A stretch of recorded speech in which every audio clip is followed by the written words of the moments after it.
আসসালামু আলাইকুম ওরহমাতুল্লাহ। ইয়াজাল জালালি ওয়াল ইকরম কেন পড়া দরকার? ইয়াজাল জালালি ওয়াল ইকরম এটি ইসমে আজম।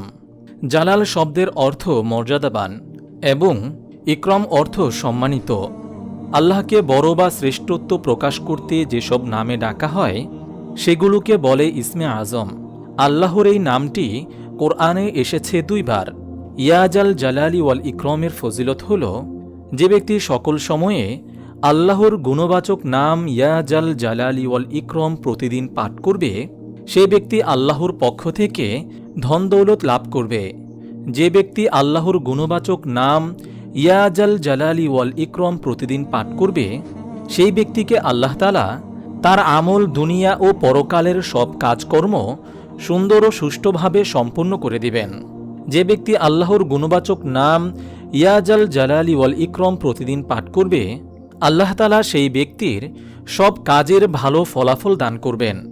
ইয়াজাল জালালি ওয়াল ইকরমের অর্থ হল সমস্ত সৃষ্টিজগতের মালিক, যিনি সৃষ্টিকুল হতে ভয় পাওয়ার হকদার ও একমাত্র প্রশংসার যোগ্য, মহৎ বড়, তিনি দয়া ও এহসানের অধিকারী।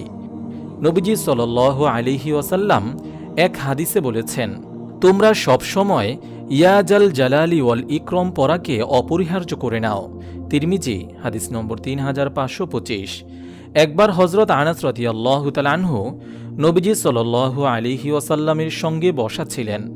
তখন ওইখানে এক লোক এসে নামাজ পড়ে এই দোয়া করল, আল্লাহুম্মা ইন্নী আসআলুকা বিআন্না লাকাল হামদু লা ইলাহা ইল্লা আনতাল মান্নানু বাদিউস সামাওয়াতি ওয়াল আরদ ইয়া জাল জালালি ওয়াল ইকরাম ইয়া হাইয়ু ইয়া কাইয়ুম। রাসূল সাল্লাল্লাহু আলাইহি ওয়াসাল্লাম বললেন, তুমি আল্লাহর দরবারে ইসমে আজমের মাধ্যমে দোয়া করেছ, যে নামে ডাকলে মহান আল্লাহ সাড়া দেন এবং কিছু চাইলে তা দান করেন। আবু দাউদ হাদিস নম্বর 1495। আল্লাহর গুণবাচক নামের জিকির করার তাগিদ দেওয়া হয়েছে কোরআন ও হাদিসে। কোরআনে আছে, আর সুন্দর নামগুলো আল্লাহরই, তোমরা তাকে সেই সব নামে ডাকবে। যারা তার নামে বিকৃত করে তাদেরকে বর্জন করবে, তাদের কৃতকর্মের ফল তাদেরকে দেওয়া হবে। সূরা আরাফ আয়াত 180। ইমাম আবু জাফর তাবারি রহমতুল্লাহি আলাইহি বলেন, আল্লাহর প্রতিটি গুণবাচক নামই ইসমে আজমের অন্তর্ভুক্ত। যদি কোনো লোক এটি নিয়মিত পড়ে, তবে আল্লাহ তাআলা এ দুনিয়া ও পরকালের সব কাজ সুন্দর ও সুষ্ঠুভাবে সম্পূর্ণ করে দেবেন।